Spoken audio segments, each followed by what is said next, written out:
A mensagem de hoje veio a mim fruto de uma reflexão muito grande que eu fiz nas últimas semanas em relação ao momento que temos vivido no mundo. A verdade é que a gente olha para o mundo e o que a gente vê é cada vez mais crescer a perseguição à igreja, a perseguição às realidades e às verdades da fé. O que a gente vê é que cada vez mais parece que o mundo tem endurecido o coração para as realidades de Deus e abraçado as inverdades. E mais do que isso, tem perseguido aqueles que estão na verdade. Exemplo disso é que a gente tem visto pastores que têm sido perseguidos. Talvez você, no seu contexto, sofra alguma pressão social. Obrigado. Alguma pressão social por defender algum ponto de vista. Talvez você sofra deste mal, que é uma realidade da igreja. E foi pensando sobre isso que me veio à mente esse texto, que é um texto que vai nos ensinar hoje, de como que o crente, como que o servo de Deus deve se portar diante de um mundo caído e que persegue as realidades divinas. Hoje a gente vai estudar, então, 2 Timóteo 4, onde a gente vai estar trabalhando do versículo 1 até o versículo 5. 2 Timóteo 4, do 1 até o 5.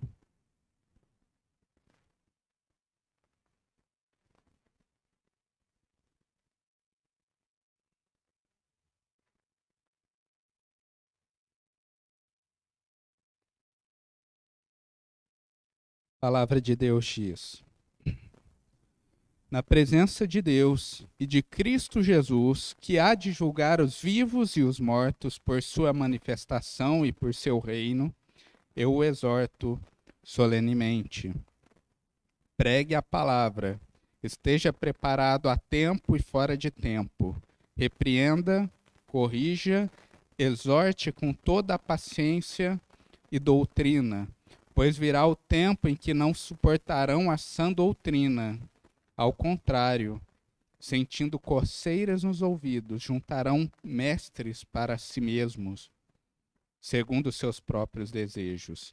Eles se recusarão a dar ouvidos à verdade, voltando-se para os mitos. Você, porém, seja moderado em tudo, suporte os sofrimentos e faça a obra de um evangelista. Cumpra plenamente o seu ministério. Vamos orar ao Senhor. Senhor Deus, amado Pai, obrigado, Senhor. Obrigado por este momento onde o Senhor abre a tua casa, abre esta igreja para podermos juntos, ó Pai, aprender com a tua palavra, sermos aperfeiçoados por ti. Neste momento eu coloco a minha vida em tuas mãos, que o Senhor, Pai, esteja me usando como instrumento para realmente trabalhar em nossas vidas, tocar nos nossos corações. Que o teu Espírito realmente fale com a tua igreja neste momento. É essa oração que eu faço em nome de Jesus. Amém. Esse trecho que a gente acabou de ler aqui faz parte da carta de 2 Timóteo, um texto que foi escrito por Paulo a seu amado discípulo. Infelizmente, a gente não tem o privilégio de estar expondo esta carta lá desde o início, como o pastor Paulo tem feito, né, com a Epístola aos Romanos, como o pastor Paulo tem feito com 1 João. Então, antes da gente adentrar no texto em si, é importante a gente fazer algumas colocações sobre o contexto dessa carta, para que assim, entendendo o contexto da carta, a gente possa saber com extrema profundidade e de maneira correta o que esse texto tem a dizer a nós. A carta de 2 Timóteo é uma carta escrita pelo apóstolo Paulo lá no final da sua vida. Foi escrita num momento difícil da vida de Paulo. Paulo aqui ele estava prisioneiro, estava naquele momento final de julgamento e o seu martírio estava próximo. Ele sabia que a sua vida aqui na terra estava chegando ao fim. A carta em si, ela é maravilhosa. A gente vê uma pessoalidade muito grande do apóstolo Paulo aqui. A gente vê um apóstolo que, a despeito da situação difícil que ele vivia, ele demonstra um grande amor por Cristo, um grande amor pelo Evangelho e um grande amor a este discípulo, que era Timóteo. A gente vê aqui que é importante destacar que, com o crescimento da igreja, não crescia só o número de fiéis. Não era só adições de pessoas que aceitavam e criam ali na mensagem do evangelho que surgia. Com o crescimento da igreja, crescia também o número de inimigos da igreja. Crescia o número de heresias, de mentiras que eram contadas dentro da igreja. E crescia também o número de pessoas que abraçavam, adotavam para si essas mentiras. A gente vai ver aqui que Timóteo pastoreava uma grande igreja, a igreja de Éfeso, uma igreja que foi pastoreada pelo próprio Paulo, que Paulo esteve lá, discipulou aqueles homens, pregou a verdade lá em Éfeso. Hoje o seu discípulo servia ali. Mas a gente vai ver que nesses últimos tempos, no tempo onde essa carta foi escrita, infelizmente, essa igreja de Éfeso estava abandonando a mensagem que Paulo havia levado a eles. Eles estavam abraçando heresias, deixando de lado a verdade. A grande realidade é que, provavelmente, nos seus últimos dias de vida, o apóstolo Paulo viveu a realidade do abandono, gente. Ele viu muitas pessoas afastando dele e da sua mensagem. Não é à toa que Paulo vai dizer o seguinte nessa carta, em 2 Timóteo 1,15. Ele escreve: você sabe que todos os da província da Ásia me abandonaram, inclusive Fígelo e Hermógenes. E no final dessa carta também, em 2 Timóteo 4,16, Paulo vai falar o seguinte: na minha primeira defesa, ninguém apareceu para me apoiar. Todos me abandonaram. Defesa diante do tribunal. A gente sabe muito bem que Paulo ele venceu a caminhada de fé. Ele venceu a sua caminhada difícil aqui na terra. Mas o fim não foi com tanto glamour que talvez a gente imagina na nossa mente. A realidade de Paulo aqui é o retrato daquele pastor que dedica a sua vida para cuidar das ovelhas de Cristo. E, infelizmente, vê essas ovelhas virando as costas para ele.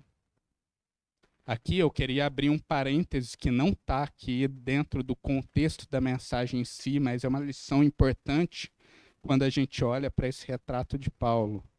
É o retrato da gente valorizar aqueles que Deus levantou para pastorear as nossas igrejas, pastorear as nossas vidas. Ame o seu pastor. No nosso caso é o pastor Paulo. Talvez em outros momentos da vida vai ser outra pessoa. Ame esse servo de Deus. Apoie. Entenda que ele é ser humano assim como nós somos e que pode ser que um dia, sim, ele cometa um equívoco, mas haja com misericórdia e graça com a vida dele. É importante ressaltar isso aqui. Já vou aqui já preparando. Mas essa é a realidade, gente. Olha, Paulo, a gente olha para o testemunho desse homem hoje, lê o livro de Atos, olha o que esse homem viveu. Esse homem foi perseguido para cuidar da vida das pessoas. Esse homem suportou tudo para levar o evangelho. E a gente vê a triste realidade de pessoas que viram as costas para esse homem e que o abandonam. Timóteo, esse discípulo para o qual Paulo direcionou essa carta, era um dos que ainda cooperavam com o apóstolo naquela região. Era um dos que ainda o apóstolo poderia depositar uma confiança. Porém, esse jovem ele estava sofrendo duras pressões. A gente vai ver que a comunidade estava se afastando da verdade. Eles negavam o evangelho genuíno. E muito provavelmente a comunidade estava pressionando Timóteo também a abandonar a verdade. Muito provavelmente a comunidade estava perseguindo Timóteo para que ele abandonasse a mensagem de Paulo. E a realidade é que muitos comentaristas vão dizer que talvez Timóteo estava sendo tentado, sim, a abandonar a mensagem do evangelho. Diante de tamanha pressão, a gente vai ver aqui o discípulo de Paulo, talvez vivendo um momento onde ele está realmente sentindo no seu coração, será que eu devo perseverar nesse caminho, nesta mensagem, ou eu devo mudar? A gente vai ver que talvez ele estava chegando ao ponto de sentir vergonha de pregar e defender o evangelho de Cristo. E por isso, talvez Paulo comentou lá em 2 Timóteo 1,8, portanto, não se envergonhe de testemunhar do Senhor, de Jesus, e nem de mim. Não tenha vergonha de mim, que sou prisioneiro dele, mas suporte comigo os sofrimentos pelo evangelho, segundo o poder de Deus. A gente vê em Timóteo o retrato do homem que diante dos ataques do mundo se sente acuado e pode chegar ao ponto de sim sentir vergonha, de defender, de manter-se fiel ao evangelho de Jesus Cristo. A gente vê aqui que a pressão que a gente vive no mundo moderno talvez não seja tão diferente disso.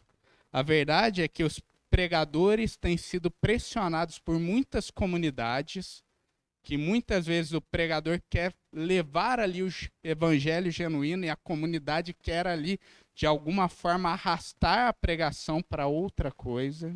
A gente vê a realidade de um mundo que pressiona os crentes a abandonar a fé ou verdades da fé. E a gente vê que, infelizmente, muitos crentes têm se envergonhado do Senhor em algumas situações. Talvez essa seja a realidade da sua vida, da vida de alguém que vai ouvir essa mensagem gravada. A realidade de alguém que, no momento de perseguição, que um momento onde se sentiu acuado, ao invés de levantar a voz e defender o que é certo perante Deus, se envergonhou da mensagem e deixou aquilo no seu coração, não compartilhou a verdade genuína, deixou com que aquela pessoa pregasse as suas fábulas e às vezes até concordou com ela em relação a isso. É nesse contexto que a gente viu até aqui, que eu expliquei até aqui, que surge então o texto que vamos estar estudando hoje. Hoje a gente vê uma exortação extremamente importante. A gente vê isso pelas palavras que Paulo usa no texto. Eu queria destacar aqui em 2 Timóteo 4:1, que Paulo usa aqui uma expressão que na NVI é traduzida como afirmo solenemente, ou em algumas traduções está conjuro-te, que essa palavra que está por trás disso, esse afirmo solenemente, a palavra que está por detrás disso é uma palavra no grego que tem conotações legais, judiciais. Essa fala de Paulo aqui é algo que é testificado em uma corte, em um tribunal. E Paulo não usa essa palavra à toa. É porque Timóteo, nesse momento, ele está ouvindo esta palavra vinda de Paulo, mas perante os dois grandes senhores aí, talvez, personagens desse julgamento, desse tribunal, que é Deus e Cristo Jesus. Aquele que há de julgar os vivos e os mortos. É tão importante a fala de Paulo que vem a seguir, que ele chama então Timóteo para esse contexto. Você está ouvindo isso aqui num tribunal, na presença de Deus Pai e do Filho. E a gente vê aqui que nesse contexto, é importante a gente destacar que não apenas os incrédulos estarão diante do tribunal de Deus. Isso é importante a gente ter em mente, que às vezes a gente fala sobre tribunal só imaginando nos incrédulos que estarão lá. Mas o crente também estará. O crente também prestará conta a Deus do que ele viveu, do que ele fez. O crente mostrará o que ele fez com seus talentos, com seus dons. Os crentes também prestarão contas.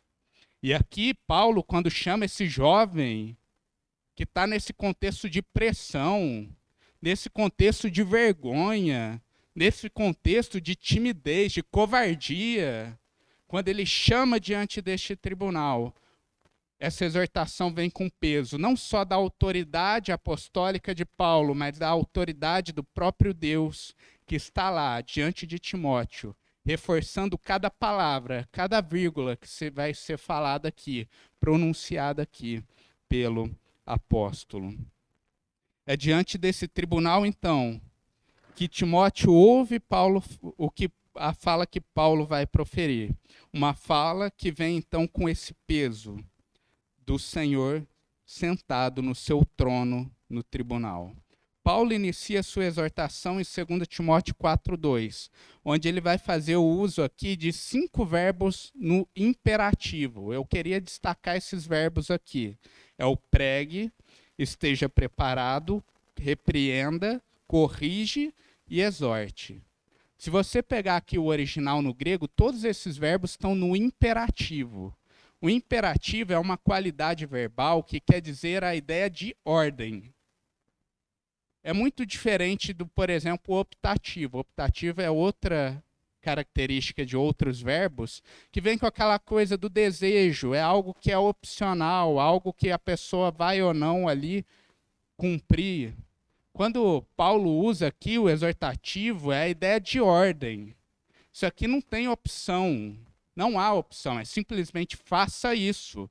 Vá lá, pregue, esteja preparado, repreende, corrige e exorte. A ênfase desse versículo aqui é a pregação e a instrução do povo.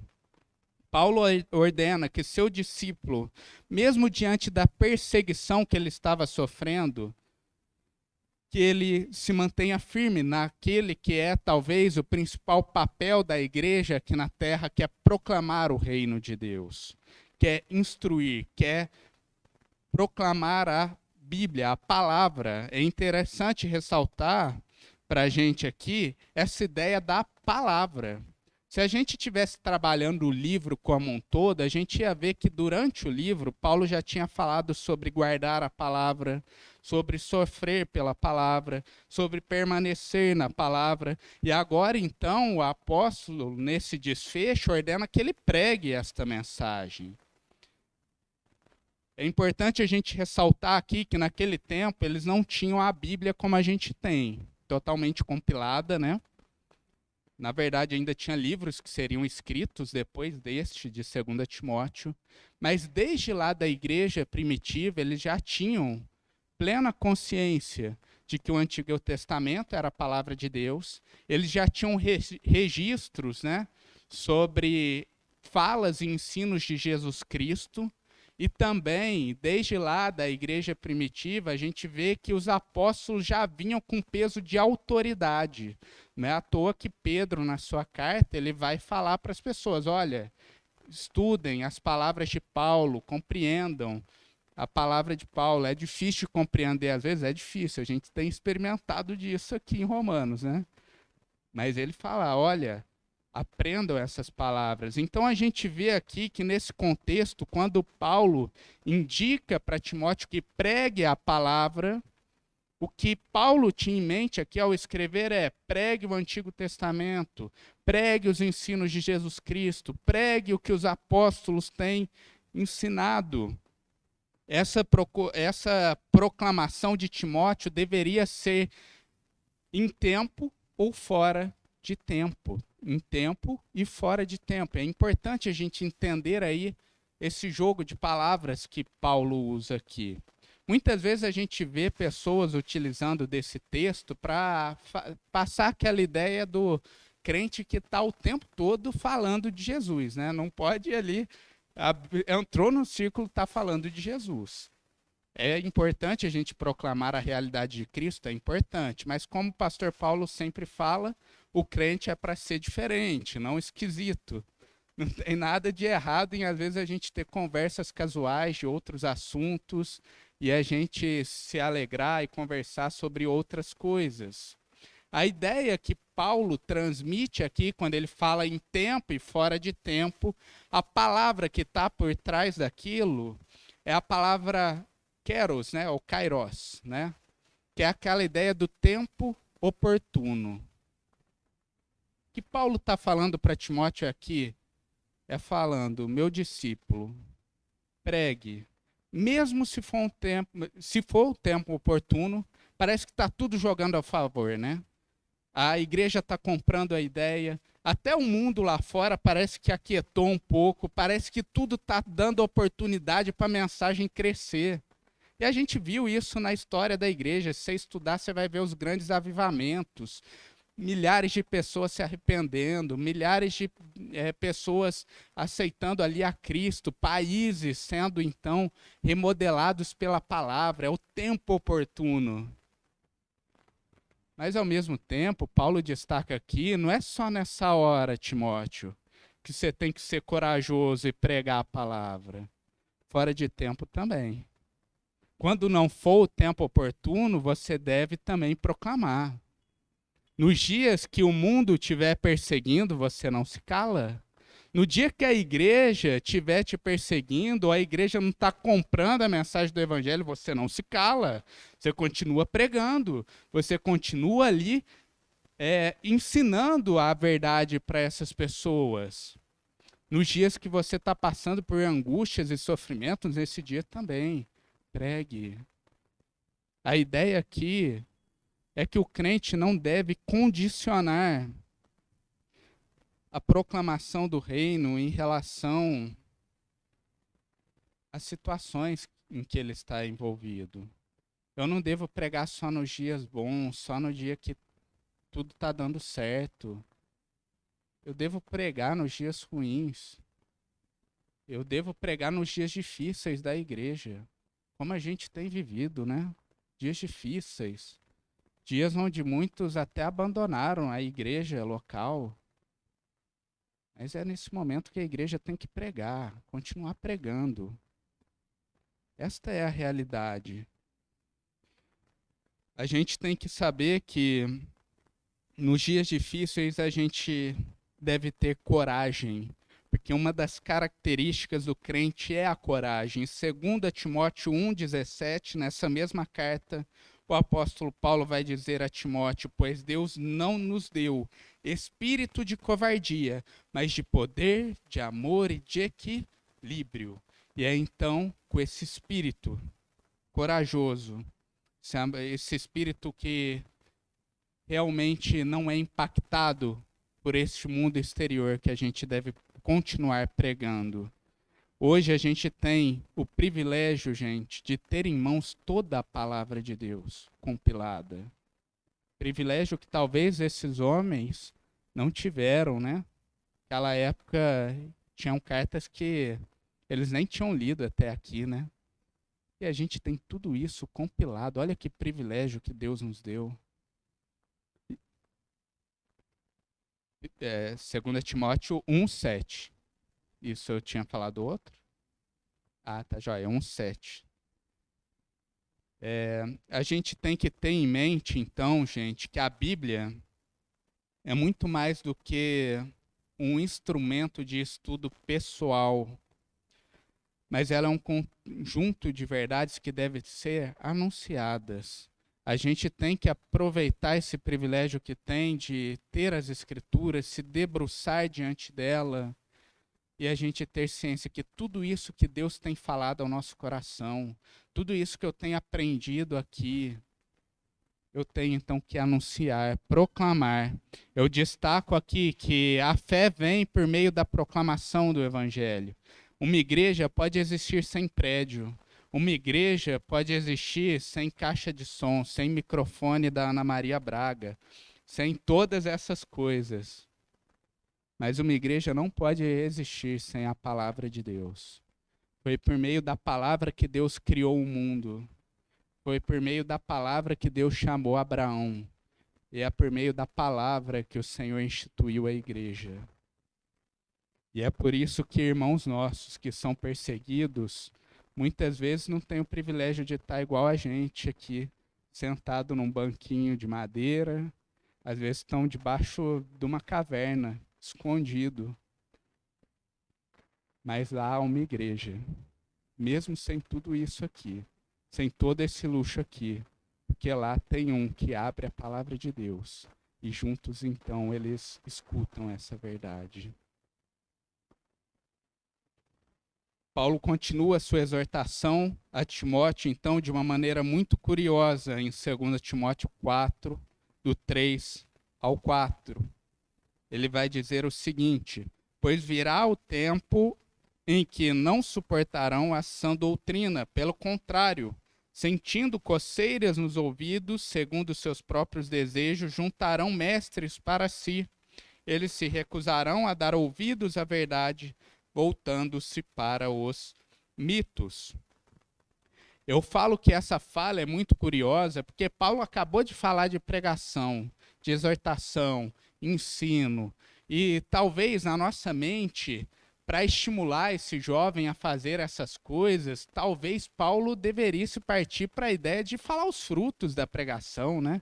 Falar assim, olha quantas pessoas vão aceitar se você praticar essas coisas, como que a igreja vai crescer, como que as coisas serão boas, Timóteo, como as pessoas vão gostar de você. Talvez isso seria um estímulo do ponto de vista humano. Talvez era isso que a gente pensaria do ponto de vista humano para escrever. Mas o Espírito direciona Paulo a outra coisa. A gente vai ver aqui que Paulo, ele surpreende o jovem pastor e surpreende também a nós, apontando a grande realidade aquele jovem, ao seu discípulo. O evangelho, as escrituras não são tão populares quanto a gente imagina, pois naturalmente a resposta do homem carnal, dos pecadores, é a recusa da mensagem. Hernandes Dias Lopes, o famoso pregador e comentarista, ele destaca o seguinte: Paulo não ilude Timóteo com promessas vazias. Ele sabe que o tempo do fim é marcado por uma forte oposição ao evangelho. Essa fala de Paulo surge de alguém que até está experimentando esta realidade. Ele é um pregador, como a gente disse, um pregador que foi fiel às Escrituras, que pregou a palavra, que lutou para levar a verdade para a igreja. E qual que é a realidade que ele está vivendo? A apostasia. Ele está vivendo a realidade de pessoas abandonando a mensagem que ele havia pregado, que estava abandonando ele lá naquela prisão, naquele mausoléu e abraçando falsos mestres. A gente vê aqui que Paulo direciona então essa realidade para Timóteo, porque ele sabe que aquilo era necessário para aquele jovem. Ele precisa saber disso. Você vai pregar, você vai exortar, vai repreender, você vai corrigir, você vai estar preparado. Mas os dias são duros. Não se assuste, porque essa é a realidade do mundo.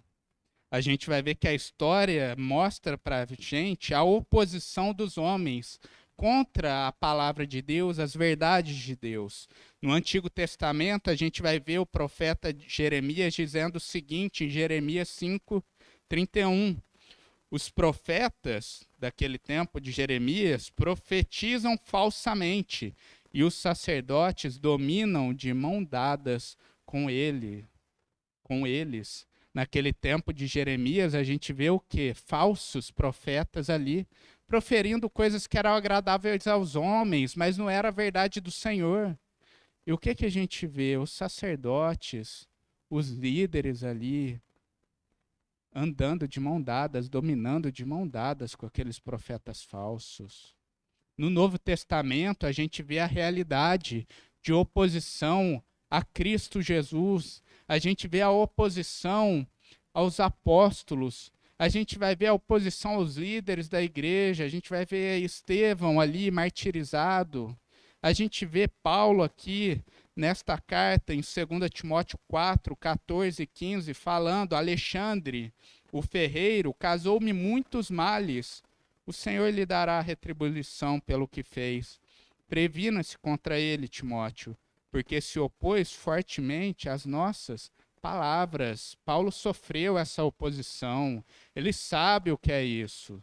E agora ele transmite isso a Timóteo e transmite isso a nós também. Nos dias atuais, a gente vive essa realidade da grande oposição à Igreja de Cristo. Mas a gente não deve se assustar com isso. Eu tenho um dos meus professores, o Jonas Madureira, certa vez ele falou o seguinte, que uma vez um garoto tinha pregado o evangelho para outra pessoa e ele chegou para o Jonas Madureira decepcionado, porque falou: eu preguei para ele e aquela pessoa não aceitou, aquela pessoa não quis saber da mensagem do evangelho e aquela pessoa estava decepcionada, estava triste, irritada. E ele falou: olha, o grande espanto nosso não é ver um mundo recusando, mas são pessoas aceitando. Porque a mensagem do evangelho é algo tão duro, gente.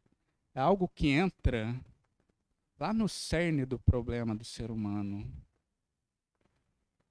A reação normal e natural é a recusa mesmo, porque confronta com tudo.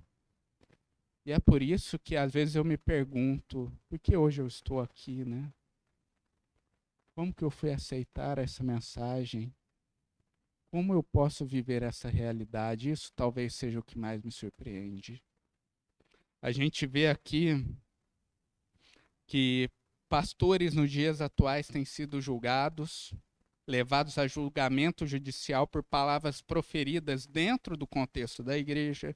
A gente vê crentes sofrendo pressões e sendo perseguidos, até mesmo fisicamente, em alguns países. Essa é a triste realidade do mundo que Timóteo estava inserido e nós também estamos. A grande pergunta que fica aqui é: como que eu posso viver a realidade do versículo 2? O versículo 2 falava a realidade da pregação, do ensino, da exortação, da correção, diante de um mundo caído e que, como o apóstolo Paulo fala, que persegue aqueles que vivem a verdade. A resposta disso vem no último versículo, que está em 2 Timóteo 2, 5, quando o apóstolo registra aqui e dá a resposta. 2 Timóteo 4, 5, perdão. O apóstolo vai registrar aqui: vocês, porém, sejam sóbrios em tudo, suporte os sofrimentos, faça a obra de um evangelista, cumpre plenamente o seu ministério. Aqui que está a resposta. Nessa frase, o apóstolo Paulo faz uma clara distinção entre a atitude do mundo e a atitude de Timóteo.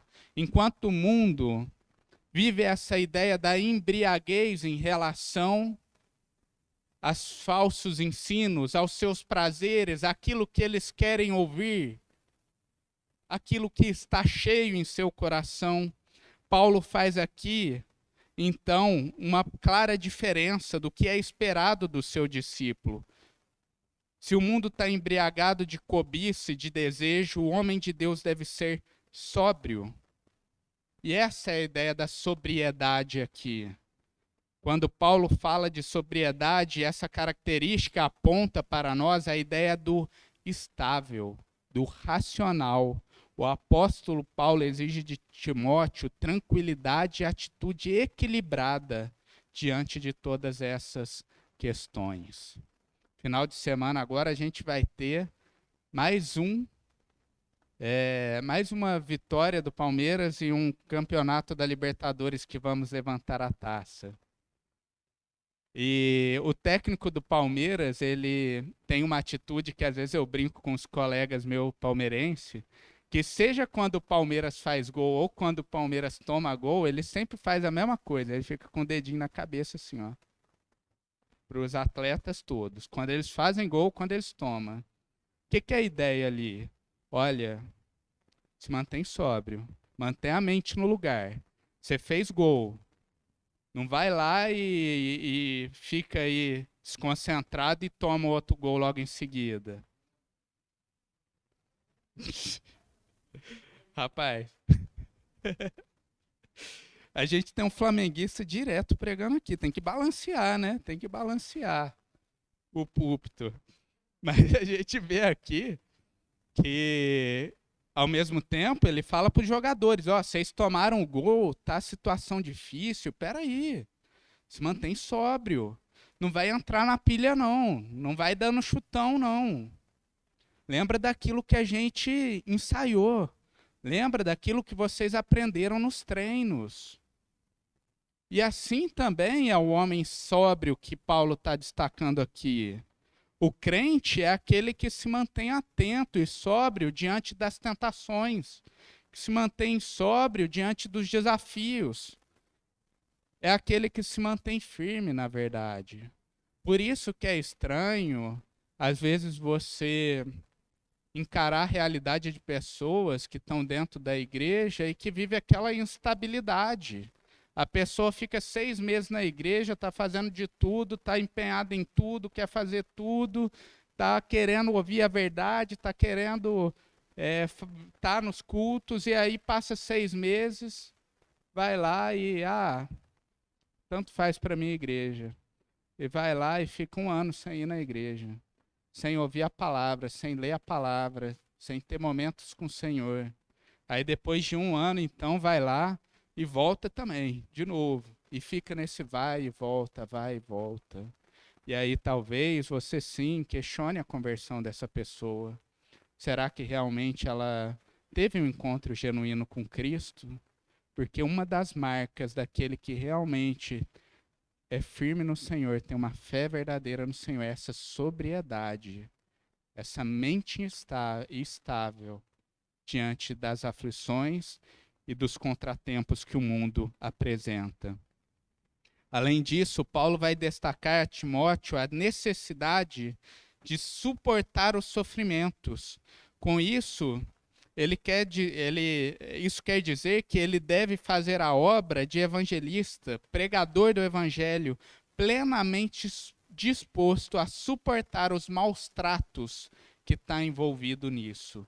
Como eu tenho enfatizado desde o início, você pregar o evangelho, você viver o evangelho, vai te trazer sofrimentos. Jesus dizia isso. No mundo tereis aflições, João 16, 33. No mundo terão dificuldades. A gente vê Jesus em Lucas 9, 23, dizendo: se alguém quiser acompanhar-me, negue-se a si mesmo, tome diariamente a sua cruz e siga-me. O que a cruz representa nesse contexto que Jesus falou aqui? Não é da gente literalmente todo dia pegar, colocar uma cruz na costa e sair andando, né, gente? Mas a cruz aqui, naquele tempo de Jesus, representa todo o escárnio, toda a zombaria do povo. Aquele que carregava a cruz era o que era zombado, era o que era à margem do mundo. Era aquele que não era bem quisto por ninguém ali da realidade daquele mundo. E a verdade de Cristo aqui é ele falando: quer ser um discípulo meu? Tome sobre si essa realidade. Diariamente, todo dia, encare essa realidade que o mundo vai olhar para você, às vezes vai zombar. Que o mundo às vezes vai olhar para você e vai fazer escárnio com a sua vida. Tome essa realidade que talvez você vai ficar à margem para muitas pessoas que não vão querer ter nem envolvimento com você. Mas é essa cruz que o discípulo carrega. Assim como nosso Senhor carregou uma cruz, nós também carregamos, como discípulos imitadores de Cristo. A gente percebe que o sofrimento é uma marca da história da igreja também. No mês da Reforma, a gente viu homens que morreram pela verdade. No período da Igreja do Novo Testamento, vemos homens que morreram, sofreram pela verdade.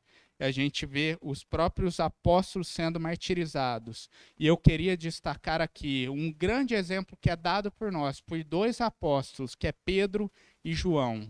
Em Atos 5:41, Pedro e João acabavam de ter sido açoitado diante do Sinédrio. Por quê? Porque estava pregando a palavra, estava anunciando a verdade. E a gente vai ver que eles tinham sido açoitados, e a palavra vai dizer: os apóstolos saíram do Sinédrio alegres por terem sido considerados dignos de serem humilhados por causa do nome. Isso é um grande exemplo para nós.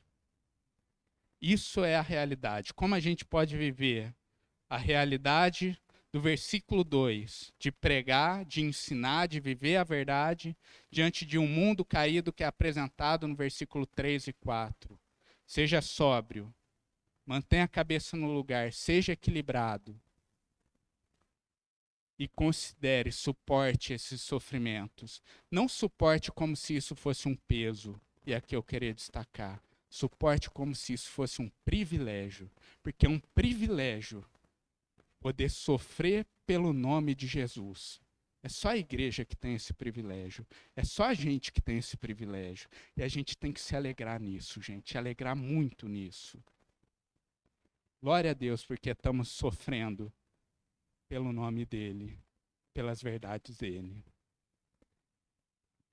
Eu queria aqui, gente, destacar 3 pontos dessa pregação de hoje. Primeiro ponto é o seguinte: aprendemos no dia de hoje que viver e pregar o evangelho é desafiador. A gente vai sofrer pressão por parte do mundo, sofrimentos virão desta vida para Cristo e veremos muita rejeição. Essa é a triste realidade do mundo que vivemos. Essa realidade de opressão às coisas do Senhor. Porém, é diante dessa situação que somos chamados a atuar com coragem. A igreja é esta igreja corajosa e que é vitoriosa em Cristo. Que a gente possa realmente viver a realidade de proclamar o reino com ousadia, confiante que Deus transformará vidas, alcançará vidas, fará com que pessoas dobrem os seus joelhos diante da cruz. Segundo ponto aqui, a gente vê nesse texto de Paulo uma ênfase, um papel central da pregação. É por meio da palavra de Deus que somos aperfeiçoados como crentes e vidas são alcançadas. Como igreja, somos chamados a valorizar a pregação no nosso contexto. A gente deve apoiar aqueles que têm um chamado específico para isso. E sermos também pessoas que aprendem, que estudam a Bíblia e que têm noção de que esse estudo não é para ficar guardado só para mim, mas é para transmitir às pessoas que estão lá fora. Esse é o chamado da igreja. É por isso que a gente faz evangelilar. É por isso que a gente exorta aqui nas mensagens para que fale de Jesus para as pessoas. É isso que a gente tem que fazer, gente, é anunciar. Hoje eu tive uma experiência maravilhosa. Um primo meu que ainda está afastado da realidade do evangelho, ele me mandou uma mensagem falando que a esposa dele estava lendo a Bíblia, estava lendo ali o profeta Amós. E ela não entendeu uma passagem, a passagem que fala das vacas de Bazã. E aí ele me mandou aquele texto em Amós 4. Uma vez eu preguei em Amós, estudei Amós, até o pastor na época falou para eu estudar Amós, estudei Amós demais. E eu fui lá, e eu preguei, mandei um áudio ali de 5 minutos ensinando o texto e apontando para Cristo. Falei do juízo de Deus e falei da salvação no Senhor. E a nossa tarefa é isso, é proclamar. Se a mensagem vai transformar a vida dele naquele momento, se vai ser no futuro, eu não sei. Mas a tarefa nossa é isso.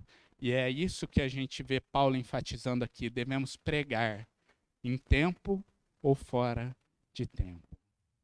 Por fim, eu destaco um terceiro ponto, que há uma bela recompensa aos servos que se mantêm perseverantes diante desta dura caminhada que temos aqui na terra. Aqueles que verdadeiramente foram transformados por Deus e amam a sua palavra. Paulo diz o seguinte em 2 Timóteo 4, 6 e 8. Paulo vai dizer, é o texto que é logo em seguida desse texto aí. Eu já estou sendo derramado como uma oferta de bebida. Está próximo o tempo da minha partida. Combati o bom combate. Terminei a carreira, guardei a fé. Agora me está reservada a coroa da justiça, que o Senhor, o justo juiz, me dará naquele dia. E não somente a mim, mas também a todos os que amam a sua vinda. Vemos aqui as últimas palavras de Paulo ao seu discípulo, antes de entrar ali na saudação final.